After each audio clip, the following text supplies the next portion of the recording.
mujeres, según este sistema, somos las responsables de reproducir esto. Hay de aquella que no lo haga. Somos fuertemente sancionadas, castigadas y tachadas de que somos locas, rebeldes, putas, etcétera, etcétera. ¿Sí? Así nos etiqueta esta sociedad patriarcal.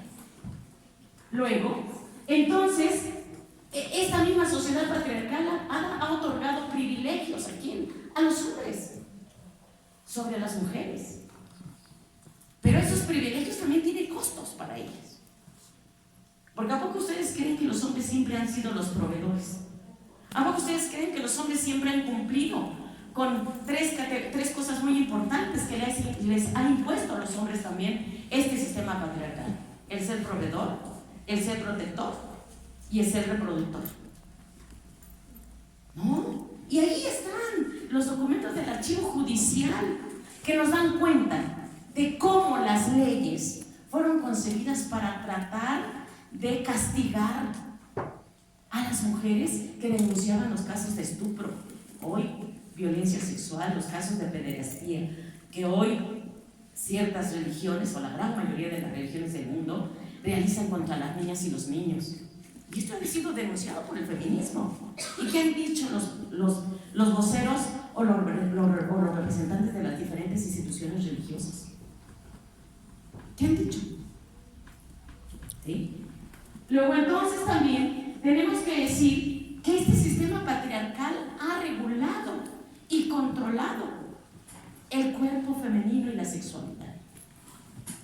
Son nuestros cuerpos y nuestra sexualidad la que se está poniendo en juego cuando nosotros decimos que las mujeres queremos decidir cómo, cuándo ser madres, cómo, cuándo, si quiero tener una relación sexual contigo o no.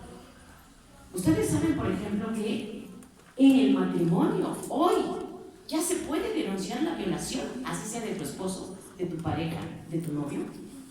Esas son grandes conquistas de la lucha del movimiento de las mujeres y del feminismo en particular, que nos habla de reconocer y ejercer nuestros derechos. La que sigue, por favor.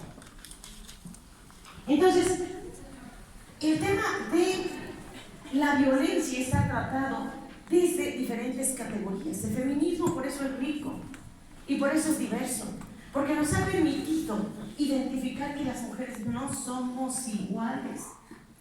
Porque no es lo mismo los derechos que tenemos las personas adultas que rebasamos ya el 5.º piso, yo una de ellas, del 5.º piso y más, a las mujeres que están en plena edad reproductiva, que es desde que aparece la menstruación, la menarca, hasta que concluye la menopausia. No es lo mismo ser joven, soltera, casada, que ser indígena, afromestiza. Si las mujeres somos diversas y tenemos diferentes necesidades, pero no podemos medir los derechos sexuales y reproductivos de las mujeres desde la misma mirada, ver a todas como si todas fueran iguales. No. Luego entonces también tenemos que ver cómo ese poder patriarcal nos oprime, nos subordina a las mujeres en relación con estos hombres. Y también entre los hombres, dicho sea de paso. No solo es entre las mujeres, también entre los hombres. Y entre los hombres y las mujeres, fíjense qué triada. ¿Sí? Entonces, pues bueno, hoy gozamos de la juventud eterno divina, pero así como me ves, o quién sabe, no sabemos. No sabemos por qué, porque la sociedad que vamos a construir para el futuro es este de ahora, la que sigue. Entonces, hoy el feminismo nos ha dotado de nuevas categorías para poder ver esta diversidad a partir de la interseccionalidad. La clase, la raza, la etnia, la identidad sexual y el género. No podemos ver a las mujeres entonces estudiar, analizar y hacer política pública o investigaciones desde una mirada como verlas a todas iguales, porque las mujeres no somos iguales. ¿Sí? Por eso, la importancia de las políticas de igualdad y de equidad, que no son lo mismo. ¿Sí? No son lo mismo, porque aquí este chico con este chico no son iguales. ¿Qué es lo que son? Que son iguales, son jóvenes. Pero hay ciertas condiciones. Imagínense que aquí, ¿me permites? Que él tuviera una discapacidad, que él tuviera, que fuera indígena, y que el compañero fuera rico y el pobre. ¿Voy a legislar igual para ellos? ¿Voy a legislar igual para ellas? Eso es lo que hace la interseccionalidad. Vernos diferentes para hacer políticas incluyentes, inclusivas. ¿Sí? La que sigue. Y entonces, bueno, ya se los dije, ya me adelanté a la exposición. ¿Sí? Entonces, hay una crisis de la masculinidad en esta sociedad neoconservadora, en esta sociedad que está correspondiendo a un modelo neoliberal como el que estamos viviendo. El neoliberalismo es un modelo económico macro, que no solo lo tenemos en México, lo tenemos en todo el mundo. Y ese sistema nos ha llevado a una crisis de la masculinidad. Es más, la crisis de la masculinidad empieza desde que se inicia el capitalismo, cuando obligó a las mujeres a salir del espacio doméstico a trabajar. ¿Y eso cuándo creen que ocurrió? Hace 2 siglos. Esto no es nuevo. Sin embargo, hay instituciones muy conservadoras que dicen que nosotras las mujeres, por culpa de nosotras las mujeres que hemos salido a trabajar, hay crisis en las familias. Que por eso hay delincuencia, que, o sea, nosotros las mujeres somos otra vez responsables. Y además vamos a ser las responsables de cuidar el medio ambiente, dicen. Porque nosotras somos, por historia, ¿sí?, las descubridoras de mucho. Por ejemplo, la agricultura. Entonces, como nosotros descubrimos la agricultura históricamente, pues nos toca cuidar la ecología también. Cuando la destruimos todos, pero más las grandes industrias. Entonces, esa crisis es lo que está afectando también esas relaciones. ¿Por qué? Porque los hombres buscan princesas, las mujeres buscan príncipes, en un modelo tradicional que hoy ya no es el mismo. La que sigue, por favor. ¿Qué pasa también? Ya me adelanté, ya le expliqué. Nuestros cuerpos son objeto de mercancía, sí. ¿Cuánto le invertimos al cuerpo para vernos bellas, para cumplir un estereotipo de belleza? ¿Cuánto le invertimos a la dieta para cumplir un patrón, un canon? ¿Cuánto le invertimos a nuestra salud sexual y reproductiva? A unas cosas sí y a otras no, ¿sí? Pero también esta sociedad que se vuelca al conservadurismo en el contexto del neoliberalismo, ¿qué quiere? Controlar el cuerpo y la sexualidad de las mujeres. ¿Sí? Y entonces, cuando el tema es la violencia en nuestro país, hay que considerar que hace más de 5 décadas, desde la Segunda Guerra Mundial, para ir un poquito más atrás, nuestro país fue bastión, fue pionero, fue las tierras fértiles del norte de Sinaloa, fueron los espacios del cultivo de las drogas que se utilizaron para la Segunda Guerra Mundial. Se acaba la guerra y ahora ¿qué? En el pasado fue el opio, en la Segunda Guerra Mundial fue la marihuana, hoy son otras drogas. ¿Quiénes son los usuarios? Desafortunadamente nuestra población vulnerable, ¿quiénes son? La juventud, las niñas y los niños también. Entonces, ¿cómo controlar esos cuerpos? Psíquica, física y físicamente. Vean el trasfondo. Luego entonces también tenemos un contexto de la irrupción de la organización del crimen organizado en nuestro país. Narcotráfico, violencia, tráfico de armas. Vean qué bonita triada en este país. ¿Sí? Y además, un nuevo fenómeno, eso que se llama trata de blancas, prostitución. Hoy, en el contexto de hoy, la podemos denominar trata y explotación sexual de menores y de mujeres. Ojo, ¿por qué desaparecen las chicas de las calles? ¿Por qué se desaparecen los chicos en las calles? ¿Qué está pasando? ¿Por qué ustedes? Y a mí se me preocupa el relevo generacional, que son ustedes, o nuestro presente, la que sigue. Y con ello, bueno, el tema del feminicidio. Y por supuesto que en el tema del neoconservadurismo hay que poner poner en cuestionamiento el famoso amor romántico.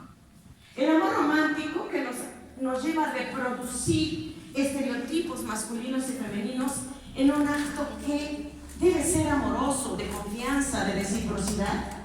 Y entonces amar nos tiene que doler hasta que la muerte nos separe. El amor hoy, por lo que observamos, retomando lo que decía Lucero, ¿sí? No sé, Alan, ¿por qué tienes de amigo en Facebook, en Instagram, ¿por qué le diste like a la publicación de fulanito? ¿Sí? Oye, ¿por qué no me compartiste? Oye, ¿por qué me bloqueaste? Oye, ¿por qué esto? ¿Por qué lo otro? Vean, el amor hoy en día, que también es virtual, y entonces voy a la Facebook, foto para... ¿Cómo se dice? Nos tomamos la foto también. Selfie. ¿Sí? Y el Instagram, que es el momento móvil, porque nada más te dura 24 horas, y si lo viste bien y si tus amigos no, después que se perdió la historia. Vean cómo estos dispositivos, ¿sí? Cómo estos dispositivos nos controlan y nos regulan la vida. Y nos regulan y controlan y reproducen la violencia también. ¿Sí? Porque ahora estoy aquí, fíjate, yo voy alimentando esa base, diciendo aquí estoy ahora en el Museo de la Revolución. Al ratito estamos en el café, al ratito estamos yo aquí en el cine y el antro tal, y yo voy diciéndole a la red social, yo voy alimentando la base de datos. Y ahora, estamos en el antro tal, y al ratito, ¿me permites? Y al ratito, esa gran base de datos sabe dónde estoy, cuáles son mis gustos, cuáles son mis preferencias, sabe todo. ¿Quién se lo dio? ¿Ya se lo di? Y entonces, está de moda estar en las redes sociales. Quien no tiene Instagram, yo no te puedo. Ahora apenas puedo con el Facebook. ¿Sí? Entonces, amar en el contexto de hoy es celar, prohibir, vigilar, castigar, lastimar, hasta llegar al grado máximo, que es matar. Relaciones tóxicas. A mí no me gusta el término de tóxico. ¿Sí? Porque, bueno, antes sí. La que sigue, por favor. Luego entonces, ese amor romántico también nos va controlando los espacios. Donde sí, donde no, hombres, donde sí, donde no, mujeres. ¿Sí? Y entonces tenemos relaciones desequilibradas. Como ya dijo Lucero, pues lavar los platos no me va a hacer menos hombre. Usar una falda no me va a hacer menos hombre. Si ustedes vienen a los vikingos, ¿cómo se ponen sus falditas y se ven bien guapos? Pero claro, es cultural. Es cultural. El uniforme de hoy, por ejemplo, puede ser que use yo pantalón, que use falda, de segundo. Es una elección. ¿Sí? Pero en nuestros tiempos nos tocó la que sigue. Entonces, esto que yo les he mencionado está circunscrita a un incremento también de la violencia contra las mujeres. ¿Sí? La que sigue. Y entonces, aquí viene nuestra cruda realidad. Vean ustedes, en el sexenio cuando se declara la guerra contra el crimen organizado, los colores son los grupos, los cárteles. 2006, 2012. La que sigue. Si nosotros cruzáramos, este es el más reciente, ¿sí? Si nosotros cruzáramos todo esto con el mapa del feminicidio, eso es lo que tenemos que hacer. ¿Sí? No es tan alejado. La que sigue. Y aquí, indicadores más, indicadores menos. ¿Sí? Lo importante es documentar. Vean dónde está Puebla. Al 8 de abril. Esta estadística ya se movió a noviembre de 2019. Pero cuando vamos documentando, ¿sí? Vamos documentando la violencia, todas las modalidades y tipos de violencia que vivimos las mujeres, desde las adultas hasta la temprana infancia, es increíble entonces identificar reconocer que tenemos un problema estructural. ¿Sí? ¿La que sigue? Esto fue abril 2019. ¿Sí? Vean el mapa. Lo rojo es donde están declaradas las alertas. ¿Sí? Si lo cruzan con donde están los carteles, ¿vayan cruzando? La que sigue. Ahorita regresamos a esa. La que sigue. Vean. Ese es el mapa de nuestro país en torno a las declaratorias, solicitudes y declaratorias de alerta. La más reciente, la autoproclamada de la Ciudad de México.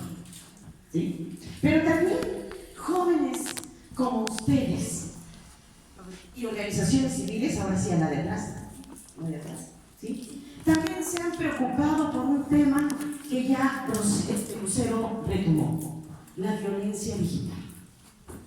¿Sí? Nosotros antes a lo mejor el chisme y la descalificación se hacía cara a cara. Hoy se utilizan los PAC. ¿De qué? ¿Son secundaria de bachillerato? Bachiller. Secundaria, bachillerato, carrera técnica, universidad, nadie está exento de los famosos PAC.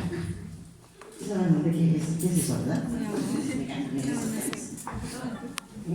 Entonces, esto que amorosamente comparto y que otras personas lo ven y lo distribuyen, la violencia digital.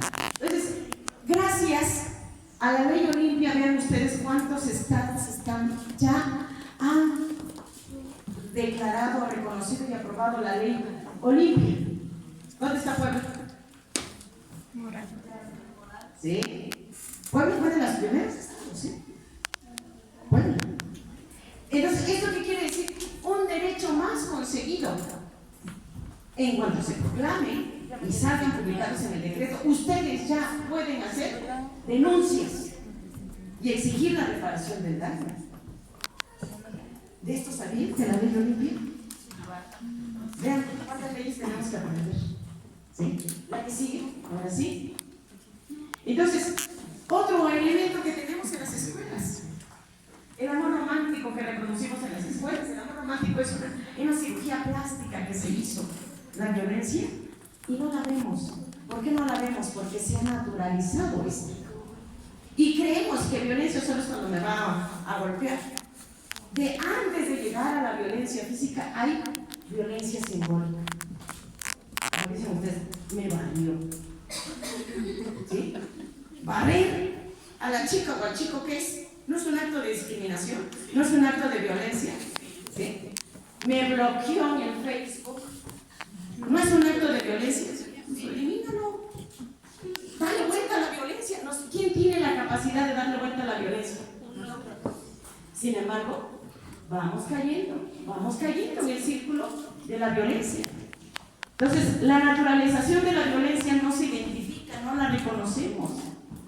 Y también cuando la denunciamos, ¿qué pasa en nuestras escuelas, en nuestras universidades, en nuestras familias? ¿Qué nos dicen? No denuncien, hijita, porque es de la familia, todo queda entre familias. No lo digan porque es el profesor de mayor, y no vayas. No vayas porque es el jefe. Y si no, nos corren a todas. ¿Qué?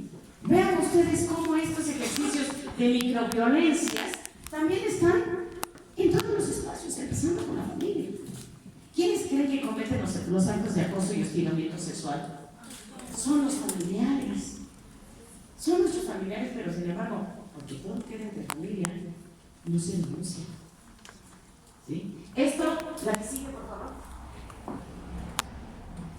Estos son algunos de los protocolos que ya tienen en las universidades. Yo espero que la SEP próximamente les dé a conocer a ustedes el protocolo para prevenir, sancionar y erradicar la violencia en el espacio escolar.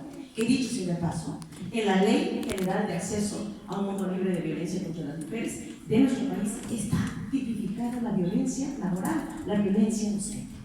Tienen que conocer la ley. La que sí. Los protocolos, ok, adelante. Estos son algunas universidades. La que sigue. Estas son algunas investigaciones que se han hecho sobre el hostigamiento y el acoso sexual. La que sigue. Estos son los tenderos de violencia, los tenderos de denuncia en algunas universidades. La que sigue. Vean. En grandes instituciones donde uno parecería que no. Seguramente en las escuelas donde ustedes estudian no pasa eso. Donde trabajamos tampoco. ¿Ya? Eso pasa en otras instituciones, en la mesa. ¿Vean? La que sigue. Vean. La que sigue. Y aquí algunos tips que las propias organizaciones de mujeres estudiantes están dando entre que es para identificar la violencia. La que sigue. Esto se los digo. Entonces, ¿qué necesitamos? Políticas de prevención, de sanción y de erradicación. La erradicación va a ser lo más tardío. ¿Por qué? Porque todo es cultural, los tres elementos, pero necesitamos despertar. ¿Sí? Despertar y reconocer que todas las personas vivimos y reproducimos la violencia. Micro, espero que nunca, ninguna de ustedes tengamos que buscarla, o tengamos que identificarla en una morgue, o reconocer sus cuerpos en las calles o en los basureros, porque el cuerpo femenino en este contexto se considera como desecho humano. ¿Sí? La que sigue, en las instituciones, ¿ok? ¿Ok? También tenemos mujeres que han desaparecido y les comparto unas fotografías, ¿sí? Unas fotografías que están expuestas hoy en la Alameda, en la Alameda de la Ciudad de México. Se las quise compartir porque dijeron, si no van a México, por lo menos que vean la documentación histórica que se ha hecho de este país desde la década de los 80. Es una recopilación. La que sigue, vean, esta es otra. Son fotos de Rodney Asís, una fotógrafa excelente que tenemos en nuestro país. ¿Sí? Eso es un performance. ¿Y qué les propongo a manera de, ya vimos cifras, ya identificamos, ¿qué necesitamos? Esto que hoy aprendí aquí, buscarlo, los que les gustan las redes sociales, buscarlos, las leyes, conocerlas. Si yo no conozco mis derechos, no puedo ejercerlas y no puedo exigir. Entonces necesitamos documentarnos, conocer. ¿Qué más necesitamos? Necesitamos entonces después dar el siguiente paso, denunciar.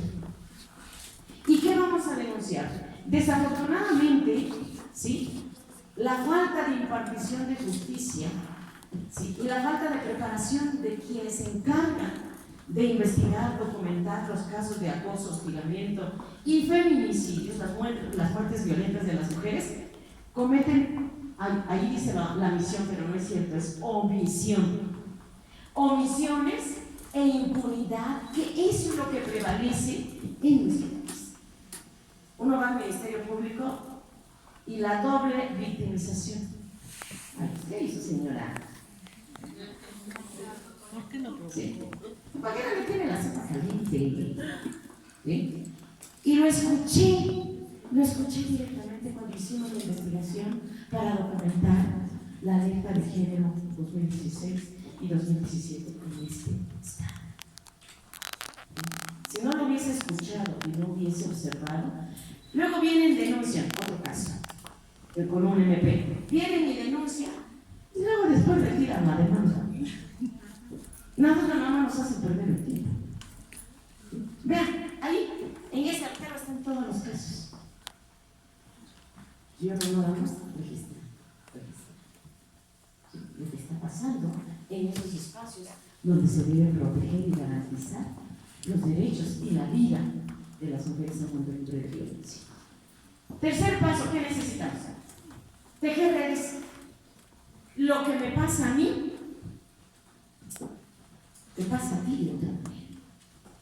Y si le pasa a ella, nos pasa a todas. Si nosotros no tejemos estas redes de solidaridad, de apoyo, de autonomía, ¿sí?, el día que nosotras las mujeres sigamos construyendo estas redes de apoyo y de solidaridad, van a ver que vamos a empezar a dar un paso para visibilizar. 2, para denunciar.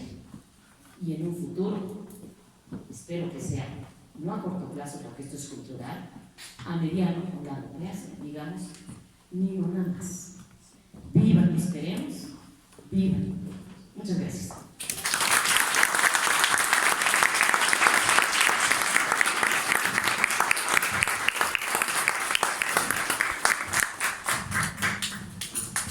Bueno, pues procedemos con a los anteriores a las preguntas que hacer la doctora.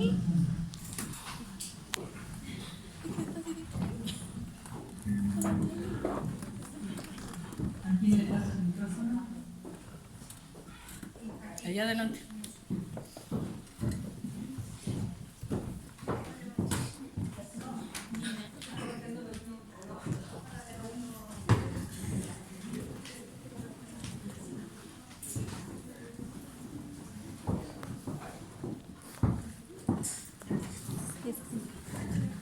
Gracias.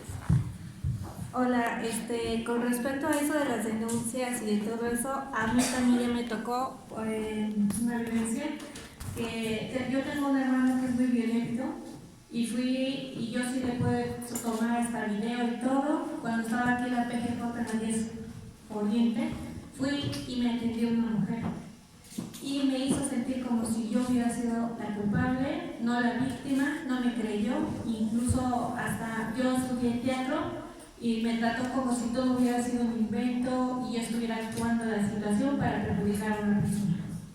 Y sí es bien sabido que no nada más es una cuestión de equidad de género, ya me volví a otra cosa, pero sí es muy lamentable que un abogado me dijo, las leyes están bien hechas, pero no se llevan bien a cabo, y esas sí son las personas las que hacen que no se lleven bien a cabo. Por eso sentimos que el delincuente siempre se va a hacer con lo suyo y no la víctima. Entonces sí, aunque tengas videos, aunque tengas hasta testigos, es lamentable que no se te escuche o que no ni siquiera se dé un seguimiento. Si se da el seguimiento 2 meses después, 3 meses después. Entonces también hay que nosotros ver que al levantar la voz, porque si no podemos hacer las marchas y todo eso, pues ver cómo organizarnos para que sí en realidad a las víctimas se les haga justicia y no esperar a que alguien muera para que se haga algo. Gracias.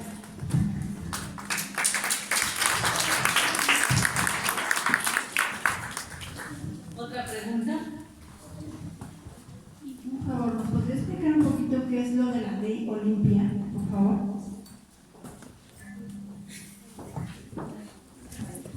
¿Alguna otra pregunta para que la doctora responda a todas? Ay, la primera ley con la que empezó, no recuerdo el nombre. La primera es la ley de acceso a un mundo libre de violencia para prevenir, sancionar y erradicar la violencia contra las mujeres. Hubo una primera, la última actualización es de 2018, ¿sí? Y ahí vienen incluidos 2 apartados muy importantes, 2 capítulos, que hablan sobre la violencia laboral y la violencia docente, ¿sí? Además, esta ley que tiene, ¿cómo se debe hacer una investigación? ¿Cómo se debe realizar las denuncias? ¿Sí? ¿Cuáles son los tipos de violencias que se pueden denunciar? Y ahí aparecen 6. Bueno, la última, la violencia política, no. Pero es violencia física, violencia psicológica, violencia sexual, violencia patrimonial y violencia económica. Son 5 modalidades por las cuales se violan los derechos de las mujeres. ¿Sí? Sobre todo pensemos cuando la violencia que se ejerce contra las mujeres, sobre todo las mujeres madres de familia o madres solteras, ¿sí? Cuando hay separaciones o cuando hay divorcios, lo primero que se disputa son la patria potestad de los hijos y de las hijas, y luego el patrimonio construido a lo largo de la unión, ¿sí? Entonces, por eso ahí aparecen dos tipos de violencias, ¿sí? Esta es la que se aprobó en el 2018. Y además también esta ley dice cómo se debe tipificar o reconocer el feminicidio, ¿sí? Cómo las autoridades judiciales, los peritos, deben documentar para tipificar una muerte violenta en las mujeres como feminicidio. Porque ¿qué es lo que pasa? Muchas muertes violentas de mujeres, ¿sí?, son tipificadas como dolosos en lugar de ser iniciados desde un principio como un feminicidio, ¿sí? El feminicidio, ¿qué es? Nos dice la ley, nos dicen las investigaciones, es el odio que se ejerce contra las mujeres en el momento del asesinato. ¿Y cómo lo documentamos?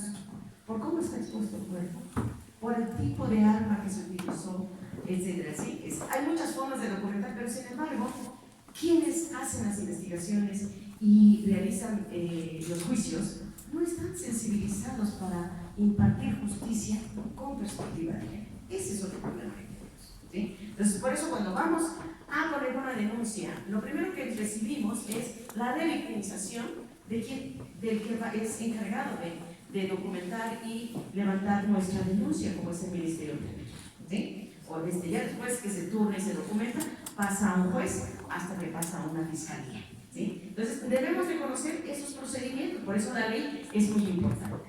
Luego, la segunda, que es la ley Olimpia. La ley Olimpia empezó a elaborarse a partir del incremento de la violencia sexual en las redes sociales, en los medios digitales, porque no solo puede ser las redes sociales, sino también se puede utilizar por correo electrónico.